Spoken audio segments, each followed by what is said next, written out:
Welcome to Pindar Poetry. We hope you learned something new. You start by ensuring you have administrator access. This avoids permission blocks. Next, open power and sleep settings directly from Start. This takes you to the panel where Sleep Timer's live. Once there, click Related Settings and open Additional Power Settings. This brings up the active power plan controls. Make sure to note which plan is active, because you'll change its detailed settings. This preserves other users' preferences and prevents accidental disruptions. You now click Change Plan Settings for the active plan, then select Change Advanced Power Settings. In that dialog, expand Sleep. You'll see Sleep After, allow Hybrid Sleep, and Hibernate After.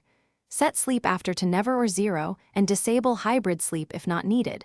Set Hibernate After to Never to stop deep sleep. Once done, apply changes and save the plan.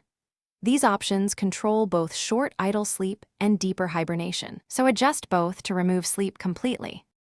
You finish by saving the plan and restarting the computer so the OS applies the new profile. If the machine still sleeps, check device drivers, especially network and display adapters, and disable wake timers in advanced settings. Also use command prompt with powercug/requests to see what prevents or forces sleep, and powercug/energy for a 60-second report. These show problematic drivers or applications. If a device causes sleep, update or roll back its driver, then retest to confirm the fix. Thanks for watching. Consider subscribing if we helped you.